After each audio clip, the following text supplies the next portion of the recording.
الحمد لله رب العالمين والصلاة والسلام على أشرف الأنبياء والمرسلين وعلى آله وأصحابه أجمعين.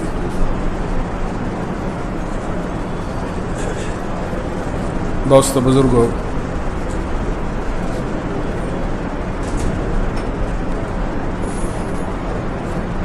میں نے 2-3 دن پہلے جب قرآن کریم میں سلام ایک دوسرے کو کرنے کا حکم آیا تھا، اس وقت میں عرض کیا تھا کہ مسلمان کے مسلمان پر چند حقوق ہیں اور مختلف احادیث میں ان کی تفصیلات بیان کی گئی ہیں، کسی میں زیادہ کسی میں کم۔ ایک حدیث میں آپ نے مسلمان کے مسلمان پر 5 حقوق کو بیان فرمایا ہے۔ رد السلام، سلام کا جواب دینا، تشمیت العاطش، چھینکنے والے کے الحمدللہ کہنے پر یرحمک اللہ کہنا، و اجابت الدعوہ، اور جب کوئی دعوت میں بلائے تو اس کی دعوت کو قبول کرنا۔ یہ 3 باتیں میں عرض کر چکا ہوں، 2 باتیں رہ گئی تھیں۔ ایک ہے عیادت المریض، جب مسلمان بھائی بیمار ہو جائے تو اس کی عیادت کرنا، و اتباع الجنائز، اور جب اس کا انتقال ہو جائے تو اس کے جنازے میں شرکت کرنا۔ تو آج ایک چیز عرض کر دیتا ہوں، عیادت المریض، بیمار پرسی کرنا، یہ مسلمان کے حقوق میں سے ایک بڑا حق ہے جو حقوق واجبہ شمار کیے جاتے ہیں۔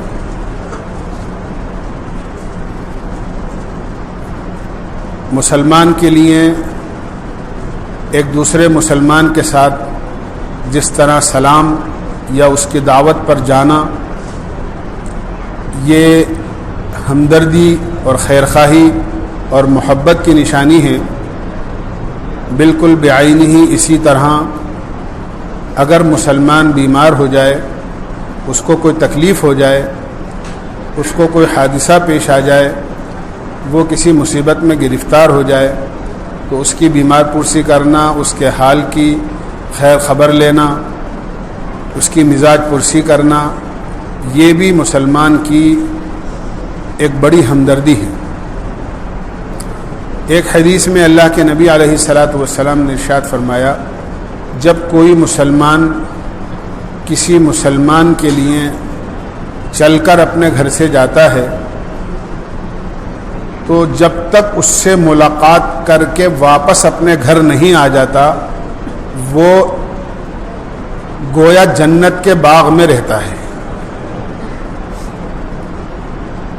حدیث کا مضمون یہ ہے کہ وہ جنت کے باغ میں رہتا ہے۔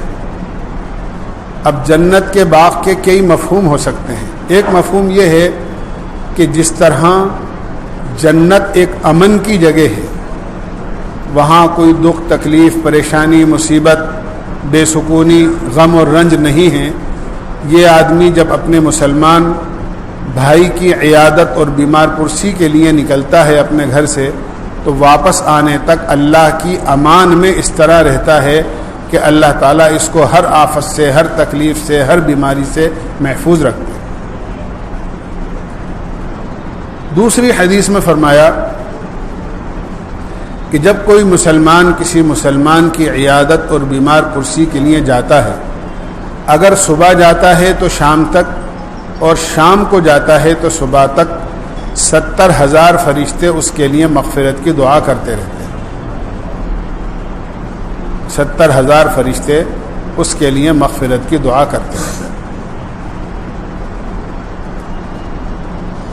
اس میں 2 چیزیں ہیں، ایک چیز تو بیماری جو بیمار سے متعلق ہے، اور دوسری چیز ہے بیمار پرسی جو اس سے ملنے والے آدمی سے متعلق ہے۔ یہ سمجھنا چاہیے کہ دنیا راحت کی جگہ نہیں ہے، بلکہ یہ امتحان اور تکلیفوں کی جگہ ہے، آزمائشوں کی جگہ ہے۔ یہاں دکھ تکلیف آدمی کو ضرور آتی ہے، بیماری اور پریشانی آدمی کو ضرور لاحق ہوتی ہے، ضرور لاحق ہوتی ہے۔ ایسا نہیں ہے کہ دنیا کے اندر کسی آدمی پر ہمیشہ ایک جیسے حالات رہیں،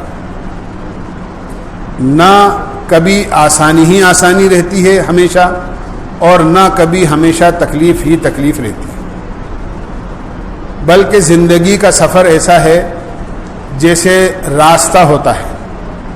ایک آدمی یہاں سے دلی جانا چاہتا ہے تو راستہ کبھی بھی ایک جیسا نہیں ملے گا، کبھی سیدھا راستہ ہوگا، کبھی دائیں مڑنا ہوگا، کبھی بائیں مڑنا ہوگا، کبھی راستہ اور سڑک بہت اچھی ہوگی اور کہیں ٹوٹی ہوئی سڑک ملے گی جہاں آدمی کو اپنی رفتار آہستہ کرنی ہوگی، کبھی اوپر چڑھنا ہوگا تو کبھی نیچے اترنا ہوگا۔ جس طرح راستے میں یہ سب حالات پیش آتے ہیں، اس طرح زندگی کے سفر میں یہ سب حالات پیش آتے ہیں، لیکن ہمیں یہ سبق دیا گیا ہے لِكَيْ لَا تَأْسَوْا عَلَى مَا فَاتَكُمْ وَلَا تَفْرَحُوا بِمَا آتَاكُمْ۔ جب کوئی دکھ تکلیف پریشانی آ جائے تو گھبراؤ مت، اور جب کوئی آسانی راحت نعمت مل جائے تو اتراؤ مت۔ نعمت ملنے پر اترانا اور تکلیف آنے پر گھبرانا، یہ دونوں چیزیں بری چیز ہیں اور اللہ کی ناراضگی کا سبب ہے۔ تو اگر کوئی تکلیف آتی ہے، بیماری آتی ہے تو فرمایا گھبراؤ مت، بلکہ ایک حدیث کا مضمون تو یہ ہے کہ بیماری ایک نعمت ہے اللہ کی طرف سے۔ ہمیں بھی تعجب ہوگا کہ بیماری کیسی نعمت ہوگی، اس لیے کہ جب بیماری آتی ہے اللہ کی طرف سے تو وہ آدمی کے گناہوں کا کفارہ اور گناہوں کے معاف ہونے کا ذریعہ اور سبب بنتی ہے، اور اگر کوئی نیک آدمی ہے، گناہوں سے پاک صاف ہے، تو جنت میں اس کے درجات کے بلند ہونے کا ذریعہ اور سبب بنتی ہے۔ میں یہ بات ایسے ہی نہیں کہہ رہا ہوں۔ یحییٰ ابن سعید ایک بڑے عالم ہیں، بڑے محدث ہیں، فرماتے ہیں اللہ کے نبی علیہ الصلاۃ والسلام کی حیات طیبہ میں ایک آدمی کا انتقال ہوا، اور اچانک انتقال ہوا۔ آپ کی مجلس میں ایک آدمی نے یہ کہہ دیا کہ کتنا اچھا آدمی تھا اور کتنی اچھی موت ہوئی ہے کہ اچانک انتقال ہو گیا، نہ کسی کو تکلیف پہنچائی، خدمت کی، اور نہ خود نے تکلیف اٹھائی بیماری کی، بلکہ چلتے چلاتا اور آدمی ہنستا کھیلتا چلا گیا بغیر کسی تکلیف کو اٹھائے، بیماری کی مشقت برداشت کیے ہوئے چلا جائے۔ اللہ کے نبی علیہ الصلاۃ والسلام نے یہ بات سن کر اتنا ڈانٹ کا لفظ ارشاد فرمایا جس کا ترجمہ یہ ہے کہ تیرا ناس ہو۔ کیسی بات کہہ دی بری؟ اور فرمایا کہ مسلمان پر جب کوئی بیماری آتی ہے تو وہ اس کے گناہوں کا کفارہ بنتی ہے۔ اگر آدمی اپنے دنیا سے جانے سے پہلے بیمار ہو جاتا ہے تو وہ گناہوں سے پاک صاف ہو کر اللہ کے ہاں جاتا ہے۔ اس لیے اللہ کے نبی علیہ الصلاۃ والسلام کی جو دعائیں ہیں، جس میں آپ نے بہت ساری چیزیں اللہ سے مانگی ہیں یا بہت ساری چیزوں سے پناہ مانگی ہے، اس میں آپ نے ایک لمبی فہرست ہے، گر کر مرنے سے، دب کر مرنے سے، ٹکرا کر مرنے سے، ڈوب کر مرنے سے، جل کر مرنے سے، کسی زہریلے جانور کے ڈس کر مرنے سے، وہاں اللہ کے نبی علیہ الصلاۃ والسلام نے اچانک کی موت سے بھی پناہ مانگی ہے کہ آدمی کو توبہ کرنے کا بھی موقع نہ ملے اور آدمی بغیر توبہ کے دنیا سے چلا جائے۔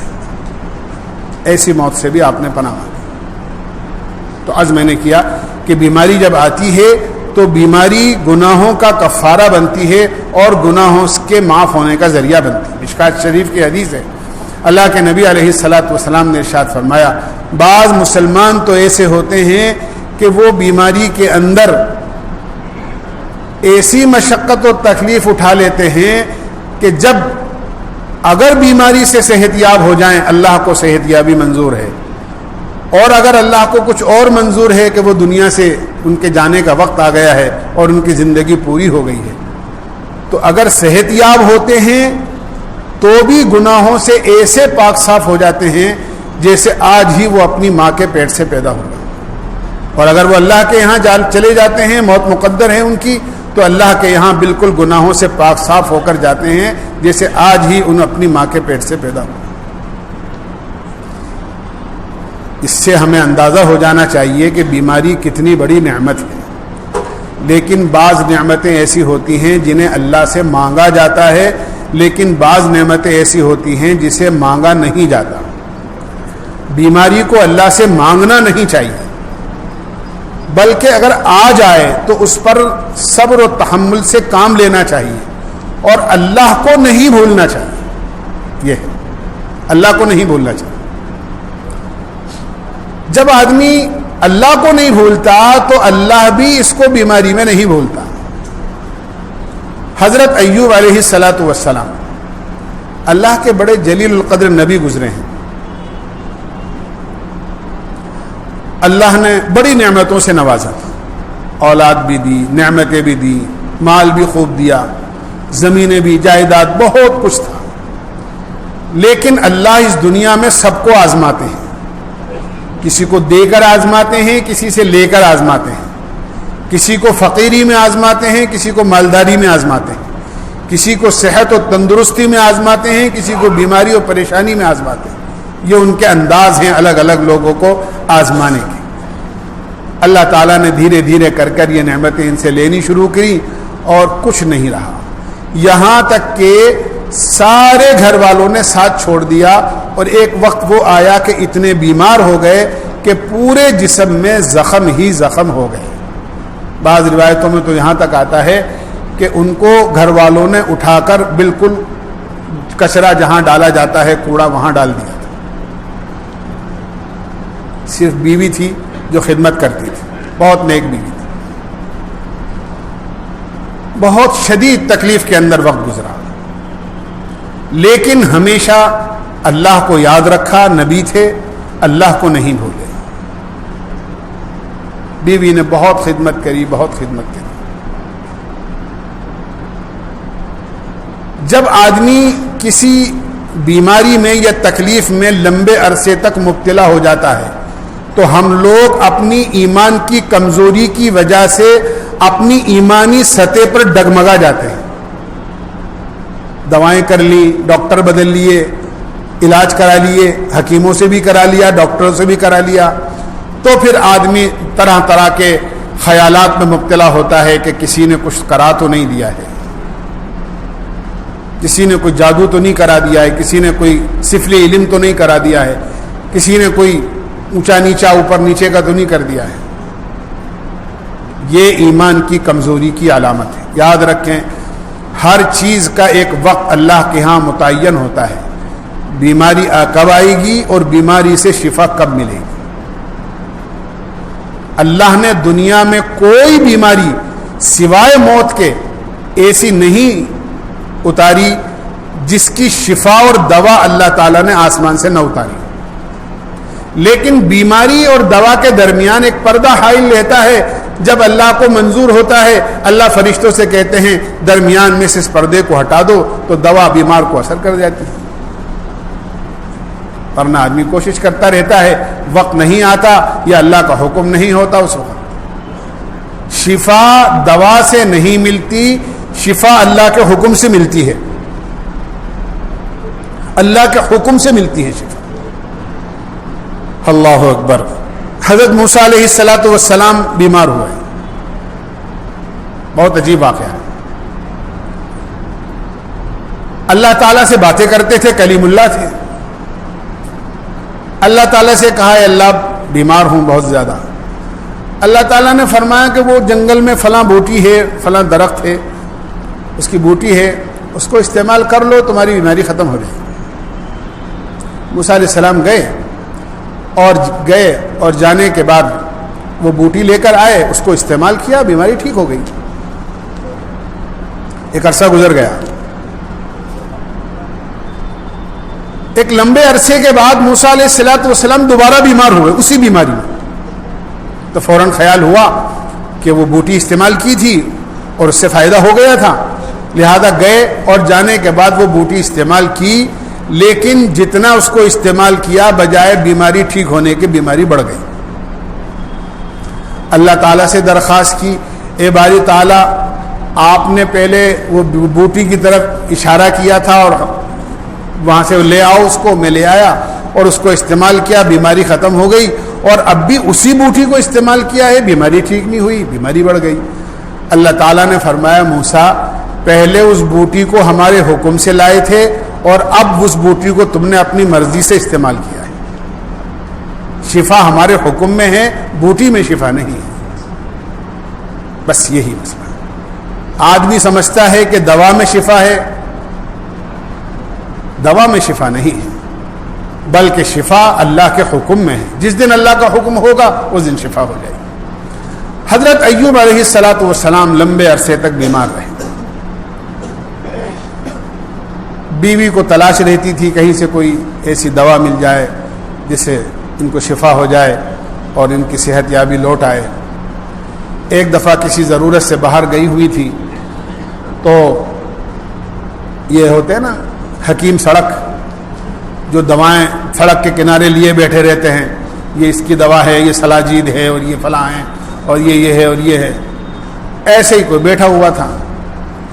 انہوں نے بھی دیکھ کر کہ بھئی کوئی حکیم صاحب ہیں بیٹھے ہوئے ہیں, انہوں نے اپنے شوہر کی بیماری کی شکایت کی کہ ہاں بالکل آپ کے شوہر ٹھیک ہو جائیں گے, اور یہ لو یہ پڑیا لے جاؤ اور یہ پڑیا تمہارے شوہر کو کھلا دینا. کتنے پیسے کی ہے, کیا قیمت ہے؟ کہ کوئی قیمت نہیں ہے, بس جب ٹھیک ہو جائیں تو اتنا کہہ دیں کہ حکیم صاحب کی دوا سے ٹھیک ہو گئے. تو ان کا ذہن بھی نہیں گیا کسی اور طرف, لے آئی دوا اور لا کر شوہر کو دی. ایوب علیہ السلام کو کہ یہ دوا لائی ہوں. کہاں سے لائی ہوں؟ کہ دعویٰ ہے حکیم صاحب کا کہ بڑی اچھی دوا ہے, اس سے صحت یاب ہو. کون سے حکیم صاحب, کہاں مل گئے تھے, کہاں, کتنے کی لے کر آئے؟ کہ پیسے تو لیے نہیں, بھائی اتنی سی بات کہی ہے کہ جب ٹھیک ہو جائیں تو یہ کہہ دیں کہ حکیم صاحب کی دوا سے ٹھیک ہو گئی. کہنے لگے لا حول ولا قوت الا باللہ. وہ حکیم نہیں, وہ تو شیطان تھا. اور فوری طور پر یہ خیال آیا کہ میرے ایمان کو خراب کرنے کے لیے شیطان نے اس بیماری میں میرے اوپر ڈاکہ ڈالا ہے, میرے ایمان کو بگاڑنا چاہتا ہے کہ میں یہ کہوں کہ حکیم صاحب کی دوا سے صحیح ہو گئے. اور غصے کے اندر قسم کھا لی کہ اگر ٹھیک ہو گیا تو بیوی کے لیے کہا میں 100 قمچیاں تمہارے ماروں گا. ایک بات تھی زبان سے نکل گئی, قسم کھا لی. لیکن بیوی بڑی خدمت گزار تھی, دوا تو پھینک دی, پس سمجھ گئے شیطان تھا وہ. اللہ تعالیٰ نے بعد میں جب ایک آزمائش کا وقت پورا ہو گیا, ایوب علیہ الصلوۃ والسلام کو شفا دی. جہاں ایوب علیہ الصلوۃ والسلام لیٹے رہتے تھے وہاں آپ کے پیروں کے یہاں سے چشمہ جاری ہوا, اور اللہ نے حکم فرمایا کہ اس چشمے کے پانی سے آپ غسل کریں تو باہر کے سارے زخم ٹھیک ہو جائیں گے, اور اسی چشمے کے پانی کو آپ پئیں تو اندر کی ساری آپ کی تکلیف ختم ہو جائے گی. چنانچہ ایوب علیہ الصلوۃ والسلام نے وہ پانی پیا, اس کے غسل کیا, بالکل بہترین جسم صحت یابی ہو گئی. اللہ نے وہ آپس نعمتیں لوٹا دی. ایک آزمائش تھی, اللہ کی طرف سے پوری ہو گئی. بیوی کے لیے جو قسم کھائی تھی غصے کے اندر, اللہ نے اس کا حیلہ بھی بتا دیا. وَخُذْ بِيَدِكَ ضِغْثًا فَاضْرِب بِهِ وَلَا تَحْنَثْ إِنَّا وَجَدْنَاهُ صَابِرًا. یہ تمہاری بیوی بڑی نیک ہے, بڑی صابر عورت ہے, اس نے آپ کی بڑی خدمت کی ہے. آپ نے اتنی سی بات پر 100 قمچیاں مارنے کی قسم کھا لی. چلو اپنی قسم کو اس طرح پوری کر لو کہ 100 تنکوں کی جھاڑو بناؤ اور بنا کر ایک مرتبہ ان کی کمر پر ہلکے سے مار دو تو گویا 100 قمچیاں ہو جائیں گی اور تمہاری قسم پوری ہو جائے گی. یہ قرآن میں اللہ نے بتایا. لیکن جو اصل مجھے بات عرض کرنی ہے کہ جب آدمی بیماری میں اللہ کو نہیں بھولتا ہے تو اللہ بھی اسے نہیں بھولتا ہے. جب صحت یابی ہو گئی تو لوگوں نے پوچھا آپ کا کیا حال ہے، بیماری کے زمانے میں آپ کیا محسوس کرتے تھے اور اب صحت یابی میں آپ کیا محسوس کرتے ہیں؟ ایوب علیہ السلام فرمانے لگے بیماری کے زمانے میں جو مزہ تھا وہ صحت یابی کے زمانے میں نہیں رہا، کہ بیماری میں تو تکلیف میں تھے آپ، اس میں کائے کا مزہ؟ تو ایوب علیہ السلام فرمانے لگے صبح و شام اس بیماری میں اللہ میری خیریت پوچھا کرتے تھے، ایوب تم کیسے ہو، وہ مزہ جاتا رہا، اب تو صحت یابی ہو گئی، اب کائے کی خیریت؟ جب آدمی اس بیماری اور تکلیف میں اللہ کو یاد کرتا ہے تو اللہ پھر اسے یاد کرتا ہے۔ اس لیے کوئی تکلیف آئے، پریشانی آئے، آدمی کو صبر سے کام لینا چاہیے، اللہ پر توکل اور بھروسہ ختم نہیں کرنا چاہیے۔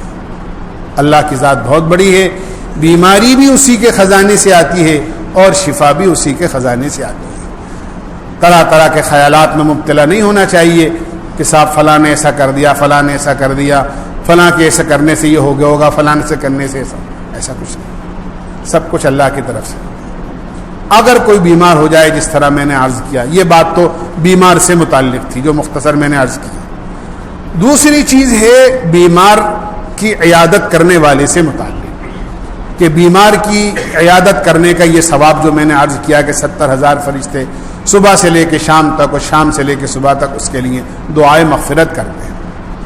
لیکن اتنا خیال رکھنا چاہیے کہ اگر جب آدمی کسی کے پاس عیادت کے لیے جائے تو عیادت کے آداب کا خیال رکھ کر جائے، موقع محل دیکھ کر جائے۔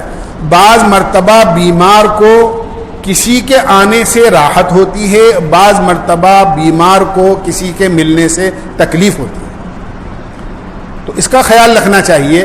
کہیں ایسا تو نہیں ہے میرے اگر ایک لمبا سلسلہ لوگوں کی آمد و رفت کا کسی کے یہاں لگ جائے گا تو بیمار بجائے آرام کرنے کے اور بجائے راحت پانے کے اور اس کی بیماری کے شفا یاب ہونے کے اس کو اور مزید تکلیف بڑھ جائے گی اس کی۔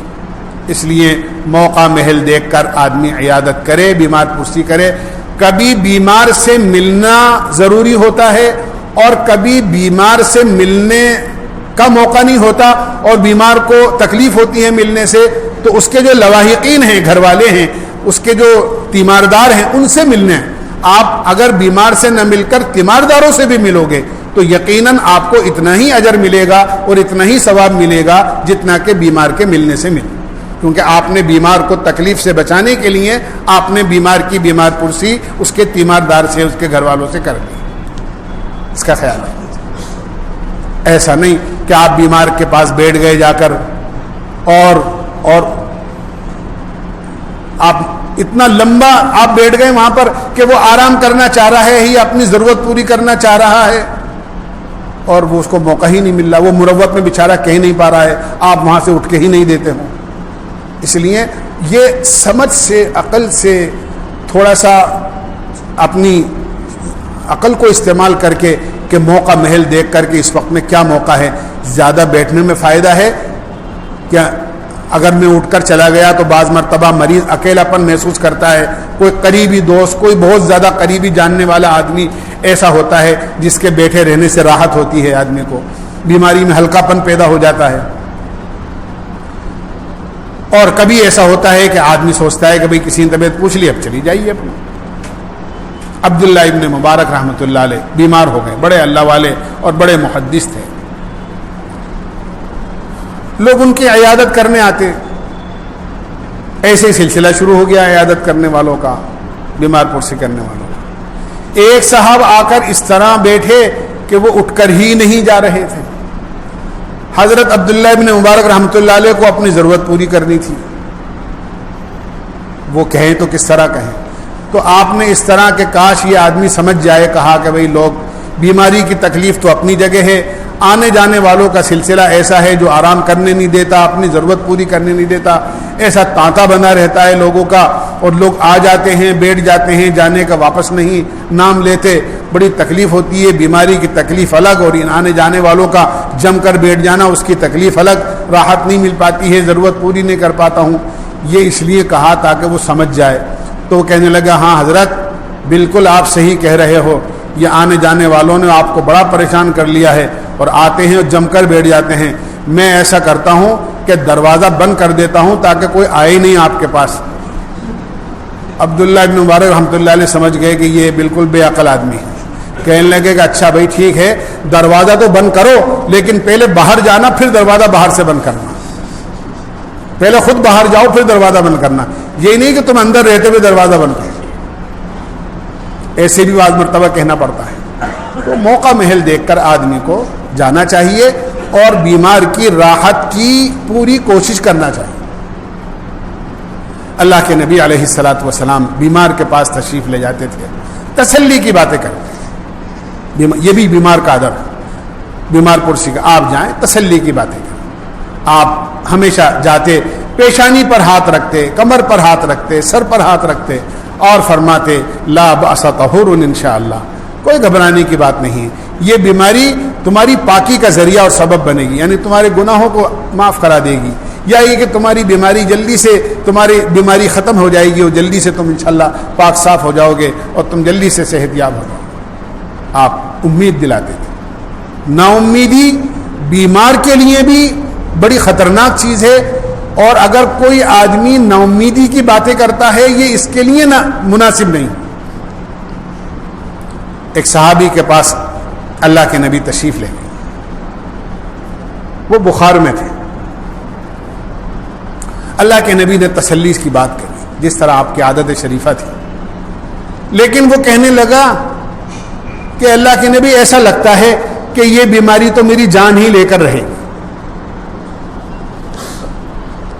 جب اس طرح کی بات کی, آپ نے کہا کہ اگر تمہاری یہی بات ہے تو اب تم اس بخار کے اندر سے صحت یاب نہیں ہوگے. پتہ یہ چلا کہ اس آدمی کا اسی بیماری میں انتقال ہو. نہ بیمار کو نا امید ہونا چاہیے اور نہ جانے والے کو نا امیدی کی باتیں کرنا چاہیے کہ کوئی آدمی چلا جائے اور جانے کے بعد بجائے امید کے بات کرنے کے کہنے لگے اوہو آپ کو یہ بیماری ہے, اس بیماری میں سے تو آج تک کوئی اٹھا ہی نہیں, یہ تو بڑی خطرناک بیماری ہے, آج تک اس سے تو کوئی صحت یاب ہوا ہی نہیں. اچھا آپ کو تو بالکل ٹی بی ہو گئی ہے, یا آپ کو تو کینسر ہو گیا ہے, کینسر کا علاج تو امریکہ والوں کے پاس بھی نہیں. اچھا فلاں ڈاکٹر کی دوا لے رہے ہو, ارے اس ڈاکٹر کی دوا سے تو آج تک کوئی اچھا ہوا ہی نہیں. آپ اس ڈاکٹر کی دوا لے کر آپ بہت بڑی غلطی کر رہے ہو. یا اس کی بیچارے کی حالت دیکھ کر آدمی یہ کہے کہ ہو آپ تو بہت کمزور ہو گئے ہو, بالکل ہڈی سے چمڑا لگ گیا ہے آپ کا. چلو کوئی بات نہیں, ایسا کرو بھائی زندگی کے سانس ہیں یہ تو پورے ہی کرنے ہیں, دکھ سکھ کے اندر زندگی تو پوری ہی کرنی. ایسی کوئی نا امیدی کی باتیں نہیں کرنا چاہیے, بلکہ امید کی باتیں کرنا. انشاءاللہ کوئی بات نہیں, بیماری ہے, اللہ کی ذات بہت بڑی ہے, شفا اسی کے یہاں سے آتی ہے. آپ بہت اچھے لگ رہے ہو اور بہت اچھے ہو, اور انشاءاللہ پہلے کے مقابلے میں آپ کی طبیعت اچھی ہے, جیسا کہ ہم نے سنا تھا کہ بہت زیادہ طبیعت خراب ہے, لیکن آج مل کر ایسا محسوس ہو رہا ہے کہ آپ کو تو بڑی بشاشت ہے, اور انشاءاللہ یہ بھی بیماری تھوڑی سی یہ بھی ختم ہو جائے گی. امید کی باتیں آدمی کو کرنا چاہیے. آدھی بیماری تو آدمی کی امید سے, ملنے والوں کی امید دلانے سے ختم ہو جاتی ہے. پھر اللہ آپ کو موقع دے, آپ پڑھ کر کچھ دم کرو. جس طرح دوا علاج ایک بیماری کو دفع کرنے اور ایک سنت طریقہ ہے اس سے محفوظ رہنے کا کہ آدمی کو علاج کرنا چاہیے, دوا کرنی چاہیے اور دوا استعمال کرنا چاہیے, ایسے ہی اللہ کے نبی علیہ الصلاۃ والسلام نے کچھ عملیات بتائے, دعائیں ہیں جو مریض پر پڑھ کر دم کیا جائے تو اللہ تعالیٰ مریض کو شفا عطا فرما دیتا ہے. جیسے اللہ کے نبی علیہ الصلاۃ والسلام نے ارشاد فرمایا, اگر کوئی آدمی بیمار ہے اور کیسی ہی سخت بیماری کے اندر کیوں مبتلا نہ ہو, اگر 7 مرتبہ اس کے سرہانے کھڑے ہو کر یہ دعا پڑھ لی جائے تو اللہ تعالیٰ اس کو شفا عطا فرما دیتے ہیں. اللہ کے نبی علیہ الصلاۃ والسلام نے دعا بتائی. اسی طرح اللہ کے نبی علیہ الصلاۃ والسلام نے بچوں کے لیے دعا بتائی کہ اگر بچے بیمار ہو جائیں گھر میں, بچوں کو بہت جلدی نظر بھی لگ جاتی ہے, بچے بہت زیادہ بیمار ہو جاتے ہیں کیونکہ زیادہ وہ بڑوں کی طرح خیال نہیں رکھ پاتے ہیں. تو فرمایا اللہ کے نبی علیہ الصلاۃ والسلام کا معمول تھا, ایک حدیث میں آتا ہے, حضرت حسن اور حضرت حسین رضی اللہ عنہما پر اللہ کے نبی علیہ الصلاۃ والسلام دعا پڑھ کر دم کرتے تھے اور یہ فرماتے تھے کہ یہ وہ دعا ہے جو حضرت ابراہیم علیہ الصلاۃ والسلام، حضرت اسماعیل اور حضرت اسحاق علیہ السلام پر دم کرتے تھے۔ بسم اللہ الرحمن الرحیم، اعوذ بکلمات اللہ التامات کلھا من شر ما خلق، بسم اللہ الذی لا یضر مع اسمہ شیء فی الارض ولا فی السماء وہو السمیع العلیم ولا حول ولا قوۃ الا باللہ العلی العظیم۔ آپ حسنین پر، حضرت حسن اور حضرت حسین رضی اللہ عنہما پر اس دعا کو پڑھ کر آپ دم کیا کرتے تھے، یہ دعا کر، اور فرماتے تھے کہ ابراہیم علیہ السلام کی دعا ہے جو اسماعیل اور اسحاق علیہ السلام پر آپ کیا کرتے تھے۔ اسی طرح فرمایا کہ سخت بیماری کے اندر کسی بیمار کے سرہانے کھڑے ہو کر اگر 7 مرتبہ اس دعا کو پڑھا جائے، اسأل اللہ العظیم رب العرش العظیم ان یشفیک، یہ دعائیں ذہن میں نہیں آ رہی تھی، اب آ گئی۔ سرہانے کھڑے ہو کر 7 مرتبہ اگر کوئی آدمی دعا کو پڑھے، اسأل اللہ العظیم رب العرش العظیم ان یشفیک، اگر اللہ نے موت مقدر رکھی ہے کہ بھئی وقت آ گیا ہے تو اس کو تو کوئی ٹال ہی نہیں سکتا، فَإِذَا جَاءَ أَجَلُهَا لَا يَسْتَأْخِرُونَ سَاعَةً وَلَا يَسْتَقْدِمُونَ، نہ ایک گھڑی آگے ہوتی ہے نہ پیچھے ہوتی ہے، لیکن اگر موت کا وقت ابھی نہیں آیا ہے تو کیسی ہی سخت بیماری کیوں نہ ہو، اس دعا کا اثر یہ ہے یقین کے ساتھ پڑھنے والوں کے لیے کہ اللہ تعالیٰ اس دعا کی وجہ سے مریض کو شفا عطا فرما دیں گے۔ بہرحال جہاں اور جتن کرتے ہیں وہاں ان مسنون دعاؤں کے پڑھنے کا بھی ہمیں اہتمام کرنا چاہیے، بیمار کو بیماری سے گھبرانا نہیں چاہیے، اور عیادت کرنے والوں کو مسنون طریقے سے آداب کی رعایت کے ساتھ عیادت کرنا چاہیے تاکہ مسلمان کا حق بھی ادا ہو جائے اور اس کو تکلیف بھی نہ ہو۔ اللہ ہمیں عمل کی توفیق نصیب۔ سبحان اللہ بحمدہ، سبحانک اللہم وبحمدک، ونشہد ان لا الہ الا انت۔